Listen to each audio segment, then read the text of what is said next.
नमस्कार दोस्तों, मैं अंकुर उपाध्याय स्वागत करता हूं आप सभी का आपके अपने YouTube channel share market analysis में। अगर आप एक इन्वेस्टमेंट करने के लिए कोई शेयर ढूंढ रहे हो तो ये वीडियो आप ही के लिए है, क्योंकि बाजार आपके लिए लाइफ हाई पे जरूर खड़ा है, लेकिन जो स्टॉक्स मैं आपके साथ डिस्कस करने वाला हूँ ये लाइफ हाई से करेक्ट हो चुके हैं या फिर नीचे मिल रहे हैं आपको, लेकिन क्वालिटी वाइज कोई कॉम्प्रोमाइज नहीं है। A to Z कंपनियां दमदार फाइनेंशियल फंडामेंटल्स वाली हैं और मैं आप सभी के साथ इस वीडियो में वही स्टॉक डिस्कस करूंगा जो अच्छी क्वालिटी के हैं, हाई से नीचे मिल रहे हैं और आगे चलकर पोटेंशियल काफी ज्यादा है ऊपर जाने का। तो शुरू करते हैं एक एक करके सारे स्टॉक्स को कवर करना। सबसे पहले तो यहाँ पे कवर करना चाहूंगा दोस्तों टाटा ग्रुप की टाइटन। देखिए रिसेंटली इस स्टॉक के नंबर्स आए थे, तब मैंने आपके साथ डिस्कस किया था कि टूटेगा, खराब नंबर है, 3250 के लेवल से खरीदना शुरू करना है। 3550 का टारगेट बनेगा आपका।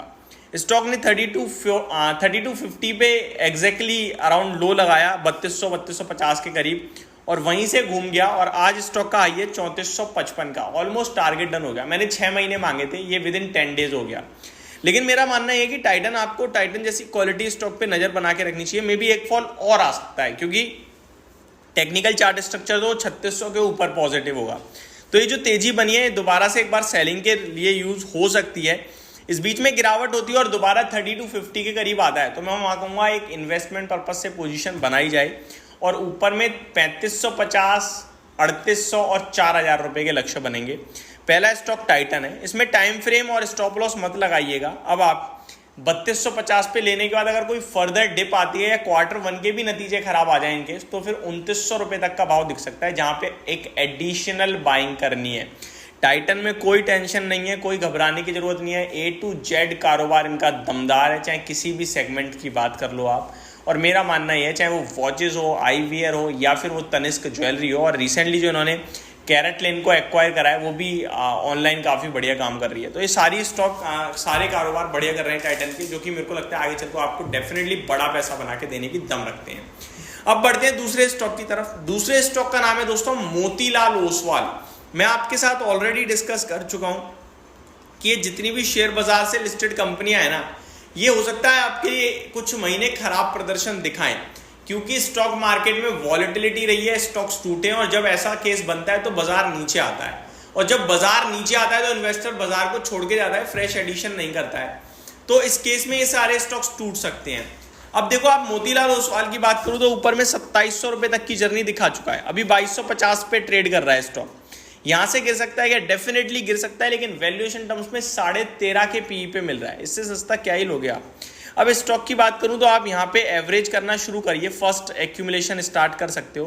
बाकी सबसे बढ़िया और बेहतरीन रेंज तो नीचे आएगी आपके लिए 2000 के नीचे से स्टॉक में 13 के पी पे। इसलिए मैं आपसे कह रहा हूं कि थोड़ा ही पैसा लगाना, फॉर एग्जांपल 100 रुपये लगाने 20-22 रुपये लगा दिए और इस तरीके से हर 10% पे आप 15% और ऐड करने की कोशिश करना। टारगेट्स की बात करें तो इसे आप कम से कम 2 साल का समय जरूर दीजिएगा। मैं टारगेट प्राइस वाइज नहीं टाइम वाइज दे रहा हूं, वो इसलिए क्योंकि देखो 2 साल में क्या होगा, एक कंपाउंडिंग की पावर से इनका जो AUM है वो ग्रो होगा म्यूचुअल फंड का, और दूसरा क्लाइंट एडिशन ऑटोमेटिकली अच्छा होगा क्योंकि मार्केट तो इवेंचुअली बुल रन में ही चल रही है फाइनली, और जब बुल रन में मार्केट चलती है तो डेफिनेटली आने पीछे होकर डीमेट अकाउंट ज्यादा से ज्यादा ही ओपन होंगे। तो एक दूसरा स्टॉक ये था। बाकी इस फील्ड में आपके लिए एंजल वन और शेयर इंडिया सिक्योरिटीज भी काफी अच्छा लगते हैं और काफी अच्छा ट्रेड भी कर रहे हैं, नीचे आ चुके हैं, वहां भी आप चाहो तो निवेश के मौके ढूंढ सकते हो। बढ़ते हैं आगे तीसरे स्टॉक की तरफ। तीसरा स्टॉक है दोस्तों जोमेटो। अभी इस कंपनी के नंबर्स आए थे, नंबर्स में उतना मजा नहीं आया, साथ ही साथ पेमेंट एग्रीगेटर का लाइसेंस इन्होंने सरेंडर कर दिया है आरबीआई को, उसके बाद से स्टॉक में करेक्शन आ रही है। ऑलमोस्ट 200 रुपए का हाई लगाया स्टॉक ने, 207 का, इनफैक्ट अभी 182 आ गया है। थोड़ी बहुत करेक्शन और हो सकती है, टेक्निकल चार्ट पैटर्न ऐसा सजेस्ट कर रहे हैं। 178 अगर ब्रेक होता है तो 160 तक ये स्टॉक टूट सकता है।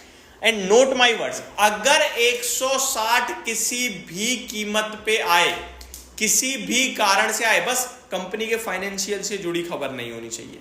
अगर फाइनेंशियल से जुड़ी खबर है नेगेटिव, तभी थोड़ा कॉशियस साइड पे बैठना है। अदरवाइज बाजार की करेक्शन में या कोई और खबर आ जाए, कंपटीशन, कुछ भी फलाना ठिकाना, इस शेयर को 160 रुपए की रेंज में उठाना ही उठाना है। क्यों उठाना है? क्योंकि कंपनी प्रॉफिटेबल हो गई है, एग्रेसिव केपेक्स कर रही है ब्लिंकिट पे, ब्लिंकिट में बड़ा स्कोप दिखता है इन्हें, और मेरे को लगता है ये गेम चेंजर साबित अभी तक तो हो ही रहा है और आगे चलकर और होगा। तो यहां पे निवेश पक्की बात है, बनता ही बनता है। तो 160 निवेश का बेस्ट लेवल हो सकता है। टारगेट दोबारा 200, 250 और ट्रेल करेंगे, बट इस स्टॉक को 160 पे छोड़ना नहीं है, ये क्लियर कट मेरी तरफ से राय है। तो ये कुछ स्टॉक हो गए। अगर आप और भी स्टॉक चाहते हैं इस लिस्ट में तो मैं थोड़े बहुत और दे देता हूँ, रिसर्च जरूर कीजिएगा, पर क्वालिटी वाइज अच्छे होंगे ये। एशियन पेंट, टाटा मोटर्स, इन्फोसिस, ये क्वालिटी है, दमदार क्वालिटी है और अभी नीचे भी मिल रहे हैं, बट इवेंचुअली ये चलेंगे, ऐसा मेरा मानना है। तो ये मेरी तरफ से आपके लिए एक शॉर्ट एंड सिंपल सी अपडेटेड वीडियो, होप आपको सारी चीजें समझ में आई होंगी। Thank you so much for watching this video. Good night guys.